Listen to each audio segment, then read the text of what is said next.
প্রতিটা মেয়ের নিজের একটা বাড়ি প্রয়োজন, যেখানে থাকবে না স্বামীর বাড়ি, শ্বশুর বাড়ি বা ভাইয়ের বাড়ি। সে বাড়িটা একান্তই শুধু নিজের। দুনিয়াতে কেউ চিরস্থায়ী বেঁচে থাকবে না, সবাইকে মৃত্যুর স্বাদ গ্রহণ করতে হবে।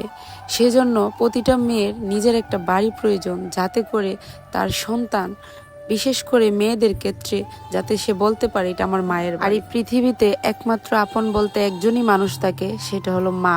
সে কখনো সন্তানদের সাথে বেমানি করে না। আলহামদুলিল্লাহ, আমার মেয়ে আমার জীবনের সাফল্যের চাবিকাঠি। আলহামদুলিল্লাহ, সে আসার পর থেকে জীবনের সবকিছু ভালো হয়েছে। সে আমাদের জীবনে এসেছে ভাগ্য নিয়ে। আলহামদুলিল্লাহ, হাজার কোটি শুকরিয়া মহান আল্লাহ তাআলার কাছে। কিছু মানুষকে আপনি যতই আগলে রাখতে চান, ভালোবাসেন, দিন শেষে সেই মানুষগুলোই আপনাকে আঘাত দিবে, এমন ভাবে দিবে যেটা আপনি সহ্য করতে পারবেন না।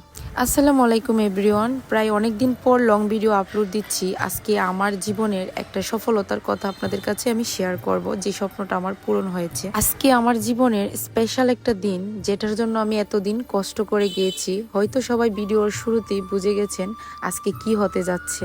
একটা কথা কি জানেন, যখন আপনার পকেটে টাকা থাকবে না, তখন আপনার পাশে কেউ থাকবে না।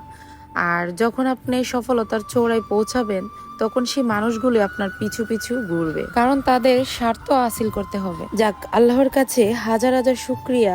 জীবনে অনেক কষ্ট করেছি, কিন্তু আল্লাহ তাআলা এখন আমার একটু একটু করে স্বপ্নগুলো পূরণ করে দিচ্ছে। আর এই স্বপ্নগুলোর মধ্যে এই স্বপ্নটা হলো আমার সবচেয়ে বড় স্বপ্ন।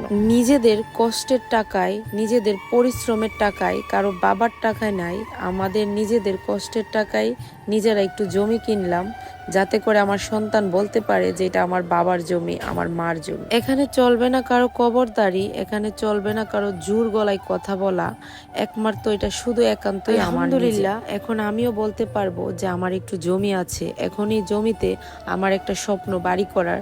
তো সবাই দোয়া করবেন সেই স্বপ্নটা যেন আমি পূরণ করতে পারি। পরিশ্রম করে যাচ্ছি, জীবনে পরিশ্রম করতে হবে। পরিশ্রম করলে সফলতা একদিন আসবে। কিছু কিছু মানুষের কাছ থেকে অনেক অবহেলা, অনেক কথা শুনতে হয়েছে স্বামীর ইনকাম কম ছিল বলে।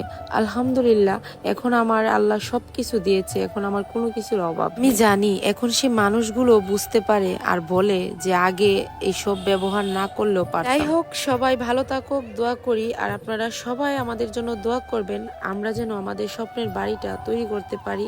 আর তার জন্য আপনাদের দোয়া ও ভালোবাসা দরকার। সবাই আমাদের পাশে থাকবেন, সুস্থ থাকবেন, আর সবাই আমাদের রাইসার জন্য দোয়া করবেন।